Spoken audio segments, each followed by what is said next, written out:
Baik, perkenalkan saya di kartu Mandurung dengan NIM 5233151018.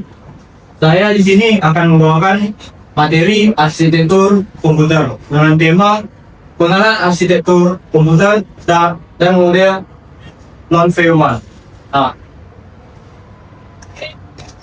adapun capaian pembelajarannya yaitu peserta didik mampu memahami konsep dasar arsitektur komputer, mengidentifikasi komponen-komponen dalam model non-formal, serta menjelaskan fungsi dan interaksi antar komponen dalam sistem komputer.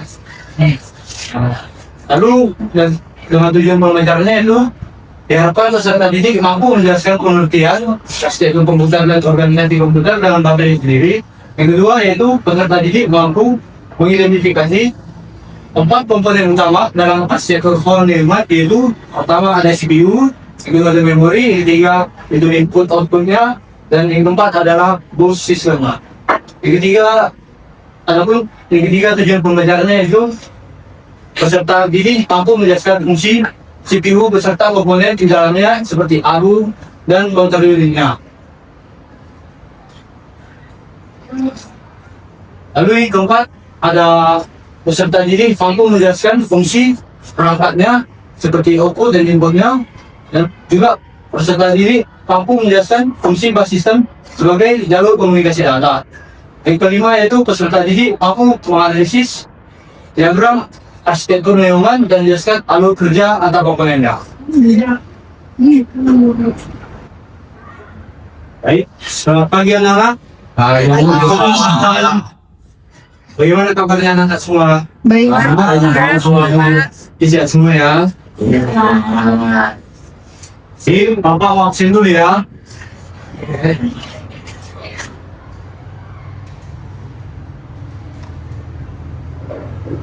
Ada Amin hadir. Hadir. Putri hadir. Hadir Pak. Ipa hadir. Hadir Pak. Rentika hadir. Hadir Pak. Gabriel hadir. Pak. Rifki hadir. Hadir Pak. Pata hadir. Hadir Pak. Ray hadir. Hadir Pak. Adika hadir. Hadir Pak.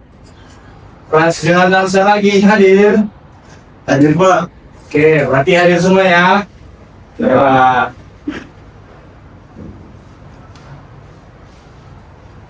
Sebelum memasuki materi, Bapak ingin bertanya, di sini apa ada yang sering menggunakan komputer atau laptop?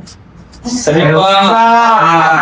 Pasti pernah lah mengetik huruf gitu, mengetik di keyboard, lalu huruf tersebut muncul di layar monitor. Nah, kita kan pasti penasaran, itu bagaimana cara proses kerjanya yang komputer. Nah, Bapak akan memaparkan teknologi dapurnya atau gambaran perusahaan. Nah, untuk mempermudah, Bapak ingin membayangkan gitu. Bapak ingin membayangkan bahwa komputer adalah dapur restoran di sibuk gitu. Ingin bayangkan. Nah, apa sudah terbayangkan? Sudah Pak. Nah, di dalam dapur restoran pasti ada tokoh utamanya. Siapa tokoh utamanya? Bapak ada yang tahu? Koki Pak. Oke, Pak. Koki di dalam komputer juga ada perannya yang sama, yaitu CPU. Nah, apa sih fungsi CPU ini? Nah, CPU itu berfungsi sebagai otak di dalam komputer. Yang CPU ini dia mengolah gitu semua perintah yang ada di dalam komputer. Nah, kan Koki mau masak, nah dia perlu apa aja? Nah, perlu resep Pak, perlu resep. Nah, betul. Nah, dia kan perlu resep, tapi tidak hanya resep saja. Ada juga yang namanya bahan makanan. Nah, kita juga bisa menyebutkan bahan itu resep sebagai programnya atau aplikasinya atau instruksinya, dan bahan makanannya itu sebagai datanya yang kita input seperti teks atau gambar. Nah, kan bahan makanan ini perlu kita simpan supaya bahan makanannya itu tidak terpapasi atau apa, dan bisa digunakan oleh kokinya untuk memasak. Nah, kita perlu menyimpannya di sebuah kulkas kalau yang dapur restoran. Itu atau juga meja persiapan di mana nanti akan diambil oleh pelayan. Nah, meja ini, kulkas ini juga bisa kita sebut sebagai memory RAM. Itu penyimpanan sementara yang bekerja sangat cepat dan bisa juga dalam jutaan detiknya. Nah, tapi kan Oki bukan capek gitu kalau dia ngantar, dia ngambil bahan makanannya. Nah, dia juga perlu asisten nih, yaitu pelayan nih. Nah, atau bas dalam komputer disebut bas. Nah, bas ini apa sih fungsinya? Nah, fungsinya itu mengantar instruksi dan datanya. Dari mengantar instruksi, misalnya dari RAM ke CPU atau CPU ke RAM. Nah.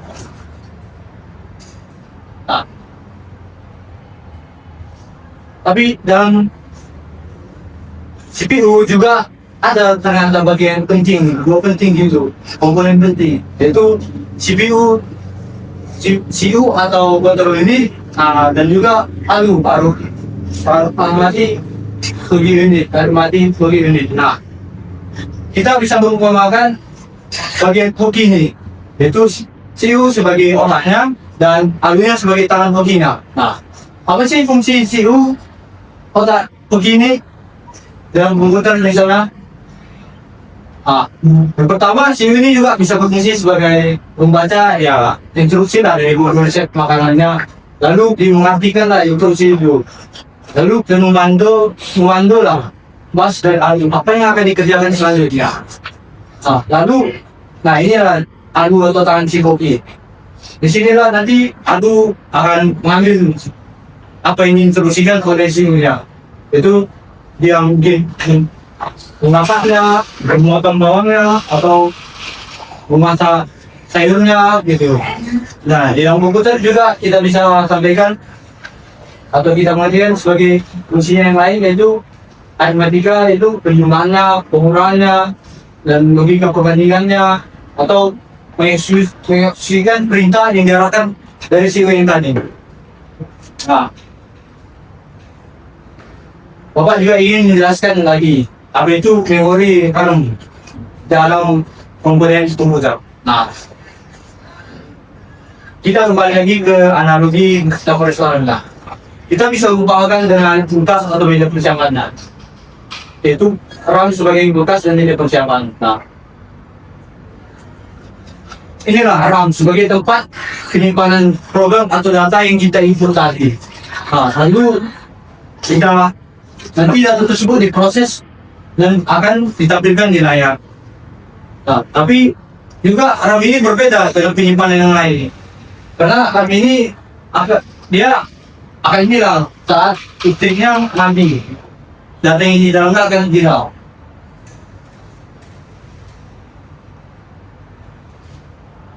Nah, selanjutnya ada ampas. Nah, ini salah satu komponen paling penting di dalam komputer. Kenapa? Karena inilah di dapur restoran itu inilah pelayannya. Dialah yang mengantarkan resep buat koki. Dialah yang mengambil makanannya dari koki ke pelanggan. Itu kita sebagai pelanggannya. Nah, dan ada juga fungsi-fungsinya itu mengantarkan instruksinya dan data dari antara RAM, CPU, dan perangkat tipe outputnya. Lalu menjaga arus lintas data agar kerjaan berjalan lancar. Nah, jika pas uji macet, apa yang akan terjadi? Anak-anak ada yang tahu? Sistemnya hang, Pak. Betul. Nah, kreasi dengan hang, CPU tidak dapat bahan gitu, dan datanya, lalu komputernya mati. Nah, Bapak ingin melakukan sisi tanya jawab cepat ini. Dengan kita menggunakan analogi dapur restoran yang tadi. Jadi, yang pertama ada yang koki sebagai komputer disebut apa? Ada yang tahu? CPU Pak. Cerdas. Kulkas atau meja itu yang menyimpan sementara disebut RAM Pak. Cerdas sekali. Lalu yang ketiga ada dan dalam CPU siapa yang membaca resep dan mengaturnya? CPU ya Pak. Betul sekali. Lalu siapa yang menghitung saat 5+3 misalnya dalam komputer? Pak. Oh, betul sekali. Nah, ini jika play logo apa yang ada tadi? Sistem hang. Sistem hang yang hang Pak. Nah, dari materi penjelasan dan sisi tadi mungkin dari anak-anak apa ada yang ingin ditanyakan? Iya, ya, Pak. Apa perbedaan RAM dan SSD, Pak? Kebetulan dalam jenis ya, ini kita kembali ke analogi dalam mereka ya. Hobi gitu kan, dan sebagai yang pelayan RAM itu bisa kita artikan sebagai kulkas yang sangat dekat dalam kokinya, dan itu karena dekat kokinya bisa mengambil bahan atau dalam lebih cepat gitu, tapi dia datanya akan hilang dibersihkan jika restorannya tutup gitu. Ataupun SSD, itu juga kita bisa sebutkan sebagai gudang gitu. Yang jauh, kita nggak bisa ambil dengan cepat, hanya bisa lama. Tapi saat saat itu bahan-bahannya tetap ada gitu. Bisa dilalui. Siapa?